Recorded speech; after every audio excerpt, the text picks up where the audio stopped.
அளவற்ற அருளாளனும் நிகரற்ற அன்புடையோனுமாகிய அல்லாஹுவின் பெயரால். முஹம்மதே, நீர் துர்பார்க்கியசாலியாக ஆவதற்காக உமக்கு இக்குர்ஆனை நாம் அருளவில்லை. நம்மை அஞ்சுபவருக்கு அறிவுரையாகவே அருளினோம்.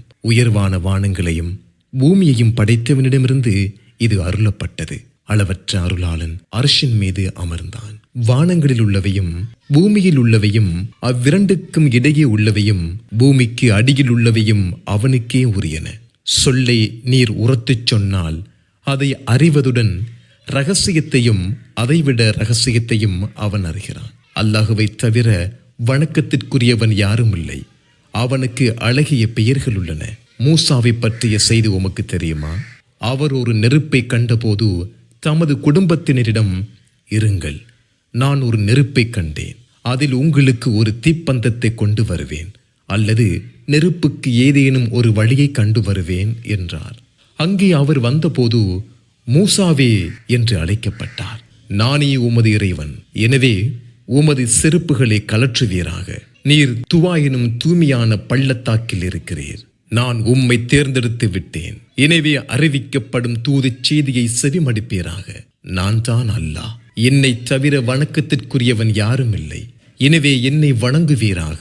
என்னை நினைப்பதற்காக தொழுகையை நிலைநாட்டுவீராக. யுக முடிவு நேரம் வந்தே தீரும். ஒவ்வொருவரும் தமது உழைப்புக்கேற்ப கூலி கொடுக்கப்படுவதற்காக அதை மறைத்து வைத்துள்ளேன். அதை நம்பாது தனது மனோ இச்சையை பின்பற்றியவன் அதை விட்டும் உம்மை தடுத்திட வேண்டாம். அவ்வாறாயின் நீர் அழிந்து விடுவீர். மூசாவே, உமது வலது கையில் இருப்பது என்ன என்று இறைவன் கேட்டான். இது எனது கைத்தடி, இதன் மீது ஊன்றிக்கொள்வேன். இதன் மூலம் எனது ஆடுகளுக்கு இலை பறிப்பேன். எனக்கு வேறு பல தேவைகளும் இதில் உள்ளன என்று அவர் கூறினார். மூசாவே, அதை போடுவீராக என்று அவன் கூறினான். அதை அவர் போட்டபோது உடனே அது சீரும் பாம்பாக ஆனது. அஞ்சாமல் அதை பிடிப்பீராக. அதனுடைய முந்தைய நிலைக்கு அதை மாற்றுவோம் என்று அவன் கூறினான். உமது கையை உமது விழாப்புறத்துடன் சேர்ப்பீராக. தீங்கற்று வெண்மையாக அது வெளிப்படும். இது மற்றொரு சான்றாகும். நமது மகத்தான சான்றுகளில் சிலவற்றை உமக்கு காட்டுகிறோம். நீர் ஃபிர்அவுனிடம் செல்வீராக. அவன் வரம்பு மீறிவிட்டான் என்று இறைவன் கூறினான். என் இறைவா, எனது உள்ளத்தை எனக்கு விரிவுபடுத்து என்றார். எனது பணியை எனக்கு எளிதாக்கு. எனது நாவிலுள்ள முடிச்சை அவிழ்த்து விடு. அப்போதுதான் எனது சொல்லை அவர்கள் புரிந்து கொள்வார்கள். எனது குடும்பத்திலிருந்து என் சகோதரர் ஹாரூனை எனக்கு உதவியாளராக ஏற்படுத்து. அவர் மூலம் என்னை பலப்படுத்து. எனது பணியில் அவரையும் கூட்டாக்கு. நாங்கள் உன்னை அதிகமாக துதிப்பதற்காக, உன்னை அதிகமாக நாங்கள் நினைப்பதற்காக நீ எங்களை பார்ப்பவனாக இருக்கிறாய் என்றார். மூசாவே, உமது கோரிக்கை ஏற்கப்பட்டது என்று அவன் கூறினான். இன்னொரு தடவை உமக்கு அருள் புரிந்துள்ளோம். அறிவிக்கப்பட வேண்டியதை உமது தாயாருக்கு நாம் அறிவித்ததை எண்ணி பார்ப்பீராக. இவரை, இக்குழந்தையை பெட்டிக்குள் வைத்து அதை கடலில் போடுவாயாக. கடல் அவரை கரையில் சேர்க்கும். எனக்கும் இவருக்கும் எதிரியானவன் இவரை எடுத்துக்கொள்வான் என்று உமது தாயாருக்கு அறிவித்தோம். எனது கண்காணிப்பில் நீர் வளர்க்கப்படுவதற்காக மீது என் அன்பையும் செலுத்தினேன். உமது சகோதரி நடந்து சென்று இக்குழந்தையை பொறுப்பேற்பவரை பற்றி நான் உங்களுக்கு அறிவிக்கட்டுமா என்று கேட்டார். எனவே உமது தாயின் கண் குளிர்வதற்காகவும் அவர் கவலைப்படாமல் இருப்பதற்காகவும் அவரிடம் உம்மை திரும்பச் சேர்த்தோம். நீர் ஓர் உயிரை கொண்டிருந்தீர். உம்மை கவலையிலிருந்து காப்பாற்றினோம். உம்மை பல வழிகளில் சோதித்தோம். மத்தியன் வாசிகளிடம் பல வருடங்கள் வசித்தீர். மூசாவே, பின்னர் நமது திட்டப்படி வந்து சேர்ந்தீர். எனக்காக உம்மை தேர்ந்தெடுத்து விட்டேன். நீரும் உமது சகோதரரும் எனது சான்றுகளுடன் செல்லுங்கள். என்னை நினைப்பதில் சோர்வடையாதீர்கள். இருவரும் ஃபிர்அவுனிடம் செல்லுங்கள். அவன் வரம்பு மீறிவிட்டான். அவனிடம் மென்மையான சொல்லையே இருவரும் சொல்லுங்கள். அவன் படிப்பினை பெறலாம் அல்லது என்னை அஞ்சலாம் என்றும் கூறினான். எங்கள் இறைவா, அவன் எங்களுக்கு தீங்கிழைப்பான் அல்லது அவன் எங்கள் மீது வரம்பு மீறுவான் என அஞ்சுகிறோம் என்று இருவரும் கூறினர். அஞ்சாதீர்கள், நான் பார்த்து கொண்டும் கேட்டுக்கொண்டும் உங்களுடன் இருக்கிறேன் என்று அவன் கூறினான். இருவரும் அவனிடம் சென்று, நாங்கள் உனது இறைவனின் தூதர்கள். எனவே இஸ்ராயலின் மக்களை எங்களுடன் அனுப்பிவிடு. அவர்களை துன்புறுத்தாதே. உனது இறைவனிடமிருந்து உன்னிடம் சான்று கொண்டு வந்துள்ளோம். நேர் வழியை பின்பற்றியோர் மீது நிம்மதி உண்டாகட்டும். பொய்யென கருதி புறக்கணித்தவருக்கு வேதனை உண்டு என எங்களுக்கு அறிவிக்கப்பட்டுள்ளது என்று கூறுங்கள். மூசாவே, உங்கள் இருவரின் இறைவன் யார் என்று அவன் கேட்டான். ஒவ்வொரு பொருளுக்கும் அதற்குரிய தோற்றத்தை வழங்கி பின்னர் வழிகாட்டியவனே எங்கள் இறைவன் என்று அவர் கூறினார். முந்தைய தலைமுறையினரின் நிலை என்ன என்று அவன் கேட்டான். அது பற்றிய ஞானம் எனது இறைவனிடம் உள்ள பதிவேட்டில் இருக்கிறது. என் இறைவன் தவறிட மாட்டான், மறக்கவும் மாட்டான் என்று அவர் கூறினார். அவனே பூமியை உங்களுக்கு தொட்டிலாக அமைத்தான், உங்களுக்காக அதில் பாதைகளை எளிதாக்கினான். வானத்திலிருந்து தண்ணீரை இறக்கி அதன் மூலம் பலதரப்பட்ட தாவரங்களை ஜோடிகளாக வெளிப்படுத்தினோம். உண்ணுங்கள், உங்கள் கால்நடைகளை மேய விடுங்கள். அறிவுடையோருக்கு இதில் பல சான்றுகள் உள்ளன. இதிலிருந்தே உங்களை படைத்தோம், இதிலேயே உங்களை மீளச் செய்வோம். மற்றொரு தடவை இதிலிருந்தே உங்களை வெளிப்படுத்துவோம். ஃபிர்அவுனுக்கு நமது சான்றுகள் அனைத்தையும் காட்டினோம். அவன் பொய்யென கருதி மறுத்துவிட்டான். மூசாவே, உமது சூனியத்தால் எங்கள் பூமியிலிருந்து எங்களை வெளியேற்ற எங்களிடம் வந்துள்ளீரா என்று அவன் கேட்டான். இது போன்ற ஒரு சூனியத்தை நாமும் உம்மிடம் செய்து காட்டுவோம். எமக்கும் உமக்கும் இடையே போட்டி நடத்திட பொதுவான இடத்தில் ஒரு நேரத்தை நிர்ணயிப்பீராக. அதை நாமும் நீரும் மீறாதிருப்போம் என்றும் கூறினான். பண்டிகை நாளே உங்களுக்குரிய நேரம், முற்பகலில் மக்கள் ஒன்று திரட்டப்படட்டும் என்று அவர் கூறினார். ஃபிர்அவுன் திரும்பிச் சென்று தனது சூழ்ச்சியை ஒருமுகப்படுத்தினான். பின்னர் வந்தான். உங்களுக்கு கேடுதான் ஏற்படும். அல்லாஹுவின் மீது பொய்யை இட்டு கட்டாதீர்கள். அவன் உங்களை வேதனையால் அழிப்பான். இட்டு கட்டியவன் நட்டமடைந்து விட்டான் என்று அவர்களிடம் மூசா கூறினார். அவர்கள் தமது காரியத்தில் தமக்கிடையே விவாதம் செய்தனர். அதை இரகசியமாக செய்தனர். இவ்விருவரும் சூனியக்காரர்கள். தமது சூனியத்தின் மூலம் உங்களை உங்களது பூமியிலிருந்து வெளியேற்ற எண்ணுகின்றனர். சிறந்த உங்கள் வழிமுறையை அழிக்கவும் நினைக்கின்றனர் என கூறினர். உங்கள் சூழ்ச்சியை ஒருமுகப்படுத்துங்கள், பின்னர் அணிவகுத்து வாருங்கள். போட்டியில் வெல்பவரே இன்று வெற்றி பெற்றவர் என்றனர். மூசாவே, நீர் போடுகிறீரா, நாங்கள் முதலில் போடட்டுமா என்று சூனியக்காரர்கள் கேட்டனர். இல்லை, நீங்களே போடுங்கள் என்று அவர் கூறினார். உடனே அவர்களின் கயிறுகளும் கைத்தடிகளும் அவர்களது சூனியத்தினால் சீறுவதைப் போல் அவருக்கு தோற்றமளித்தது.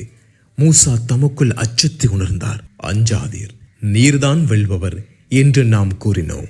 உமது வலது கையில் உள்ளதை போடுவீராக. அவர்கள் செய்தவற்றை அது விழுங்கிவிடும். அவர்கள் செய்திருப்பது சூனியக்காரனின் சூழ்ச்சி. போட்டிக்கு வரும்போது சூனியக்காரன் வெற்றி பெற மாட்டான் என்றும் கூறினோம். உடனே சூனியக்காரர்கள் சஜதாவில் விழுந்து மூசா மற்றும் ஹாரூனின் இறைவனை நம்பினோம் என்றனர். நான் உங்களுக்கு அனுமதி அளிப்பதற்கு முன் அவரை நம்பிவிட்டீர்களா? அவரே உங்களுக்கு சூனியத்தை கற்றுத்தந்த உங்களது குருவாவார். எனவே உங்களை மாறுகால் மாறு கை வெட்டி உங்களை பேரீச்சை மரத்தின் அடிப்பாகத்தில் சிலுவையில் அறைவேன். நம்மில் கடுமையாக தண்டிப்பவரும் நிலையானவரும் யார் என்பதை அப்போது அறிந்து கொள்வீர்கள் என்று அவன் கூறினான். எங்களிடம் வந்த தெளிவான சான்றுகளையும் எங்களை படைத்தவனையும் விட நாங்கள் உன்னை தேர்ந்தெடுக்கப் போவதில்லை. நீ கூற வேண்டிய தீர்ப்பை கூறிக்கொள். இவ்வுலக வாழ்க்கையில் தான் நீ தீர்ப்பு வழங்குவாய் என்று அவர்கள் கூறினார்கள். எங்கள் குற்றங்களையும் நீ எங்களை கட்டாயப்படுத்தி செய்ய வைத்த சூனியத்தையும் எங்கள் இறைவன் மன்னிப்பதற்காக எங்கள் இறைவனை நாங்கள் நம்பிவிட்டோம். அல்லாஹுவே சிறந்தவன், நிலையானவன் என்றும் கூறினர். தனது இறைவனிடம் குற்றவாளியாக வருபவனுக்கு நரகமே உள்ளது. அதில் அவன் சாகவும் மாட்டான், வாழவும் மாட்டான். நல்லறங்கள் புரிந்து நம்பிக்கை கொண்டவராக அவனிடம் வருவோருக்கே உயர்வான பதவிகள் உள்ளன. நிலையான சொர்க்கச் சோலைகள் உள்ளன. அவற்றின் கீழ்ப்பகுதியில் ஆறுகள் ஓடும். அதில் நிரந்தரமாக இருப்பார்கள். இதுவே பரிசுத்தமாக வாழ்ந்தோரின் கூலி. எனது அடியார்களை அழைத்துச் செல்வீராக. கடலில் அவர்களுக்காக ஈரமில்லாத ஒரு வழியை ஏற்படுத்தி கொடுப்பீராக. பிடிக்கப்பட்டு விடுவதை பற்றி பயப்படாதீர், வேறெதற்கும் அஞ்சாதீர் என்று மூசாவுக்கு அறிவித்தோம். ஃபிர்அவுன் தனது படையினருடன் அவர்களை பின்தொடர்ந்தான்.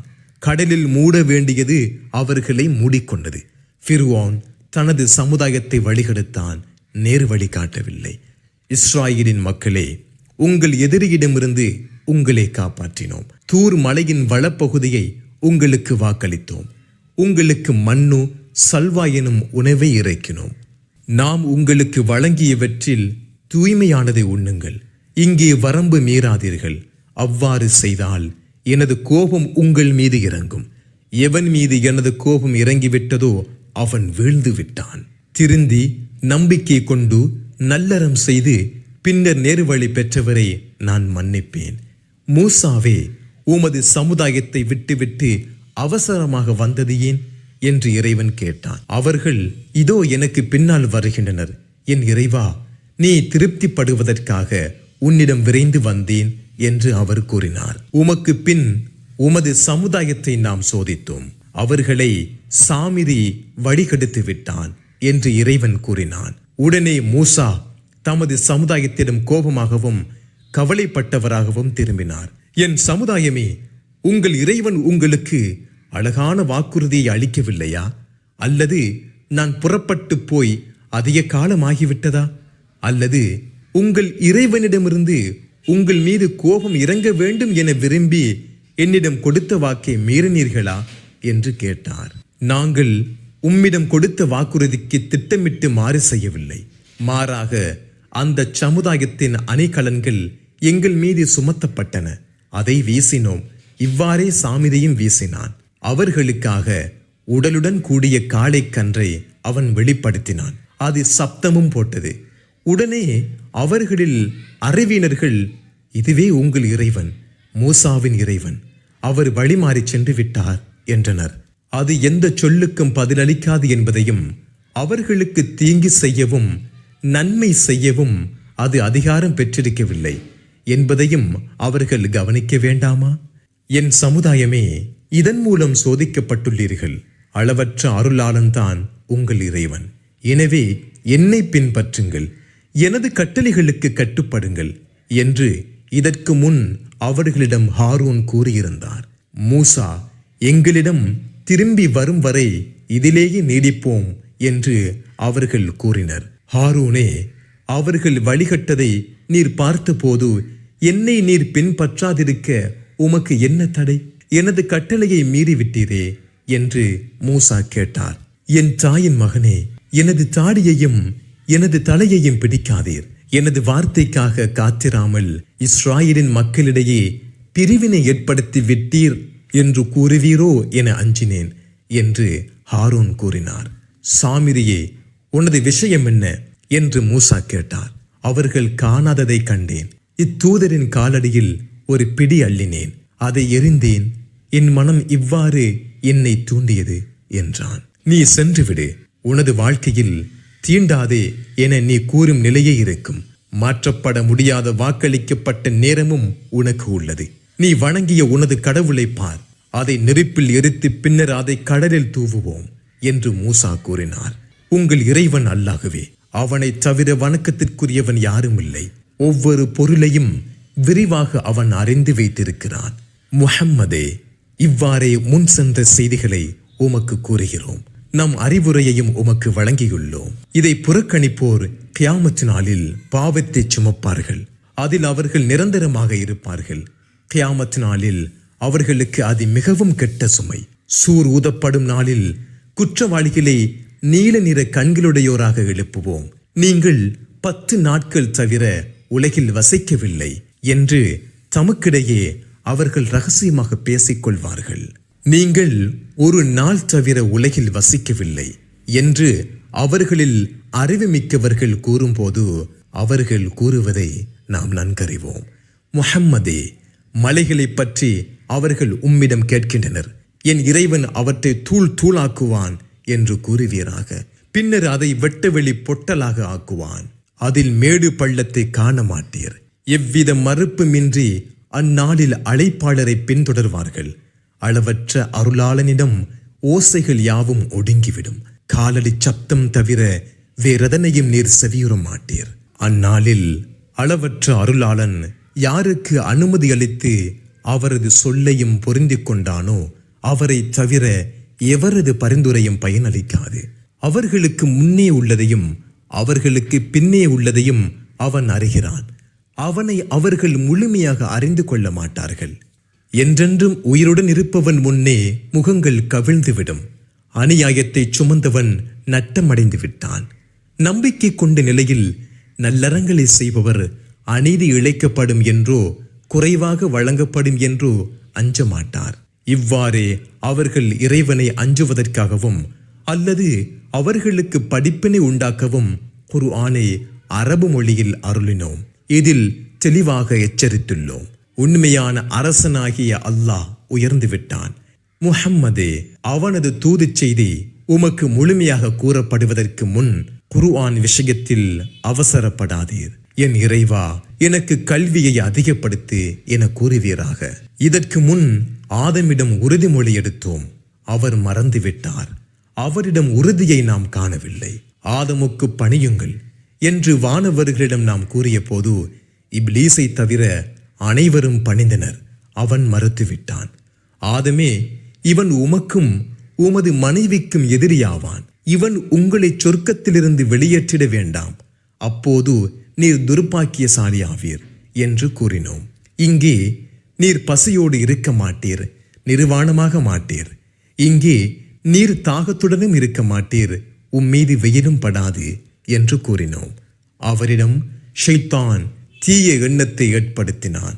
ஆதமே, நிலையான வாழ்வளிக்கும் மரத்தை பற்றியும் அழிவில்லா ஆட்சியை பற்றியும் நான் உமக்கு அறிவிக்கட்டுமா என்றான்.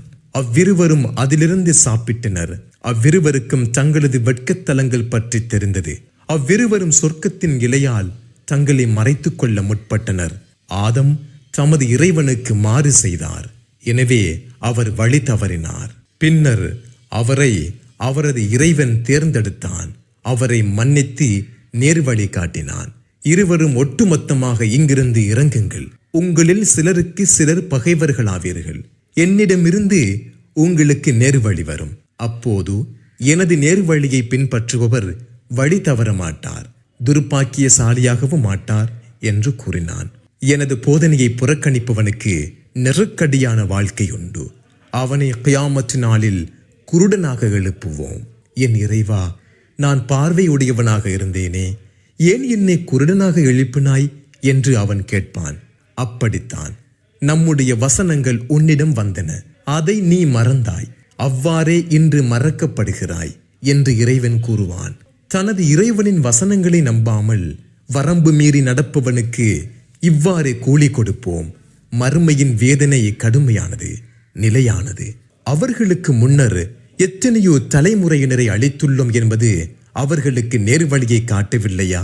அவர்கள் குடியிருந்த இடங்களில் இவர்கள் நடக்கின்றனர். அறிவுடையோருக்கு இதில் பல சான்றுகள் உள்ளன. உமது இறைவனிடமிருந்து குறிப்பிட்ட காலக்கெடுவும் விதியும் முந்தியிருக்காவிட்டால் அழிவு நிச்சயமாகியிருக்கும். முஹம்மதே, அவர்கள் கூறுவதை சகித்துக் கொள்வீராக. சூரியன் உதிப்பதற்கு முன்பும் அது மறைவதற்கு முன்பும் இரவு நேரங்களிலும் உமது இறைவனை போற்றி புகழ்வீராக. பகலின் ஓரங்களிலும் துதிப்பீராக. இதனால் கிடைக்கும் கூலியில் நீர் திருப்தி அடையலாம். முஹம்மதே, சோதிப்பதற்காக அவர்களில் சிலருக்கு நாம் வழங்கிய இவ்வுலக வாழ்க்கையின் கவர்ச்சியை நோக்கி உமது கண்களை நீட்டாதீர். உமது இறைவனின் செல்வம் சிறந்ததும் நிலையானதுமாகும். முஹம்மதே, தொழுமாறு உமது குடும்பத்தினரை ஏவுவீராக. அதில் ஏற்படும் சிரமங்களை சகித்துக் கொள்வீராக. உம்மிடம் நாம் செல்வத்தை கேட்கவில்லை, நாமே உமக்கு செல்வத்தை அளிக்கிறோம். இறை அச்சத்திற்கே நல்ல முடிவு உண்டு. இவர் தமது இறைவனிடமிருந்து சான்றை நம்மிடம் கொண்டு வர வேண்டாமா என்று அவர்கள் கேட்கின்றனர். முந்தைய வேதங்களில் உள்ள சான்று அவர்களை வந்தடையவில்லையா? முன்னரே வேதனையின் மூலம் நாம் அவர்களை அளித்திருந்தால், எங்கள் இறைவா, எங்களிடம் ஒரு தூதரை நீ அனுப்பியிருக்க கூடாதா? நாங்கள் இழிவையும் அவமானத்தையும் அடையும் முன் உனது வசனங்களை பின்பற்றி இருப்போமே என்று கூறியிருப்பார்கள். அனைவரும் எதிர்பார்க்கின்றனர். நீங்களும் எதிர்பாருங்கள். நேரான வழிக்கு உரியவர் யார், நேர்வழி பெற்றவர் யார் என்பதை அறிந்து கொள்வீர்கள் என்று கூறுவீராக.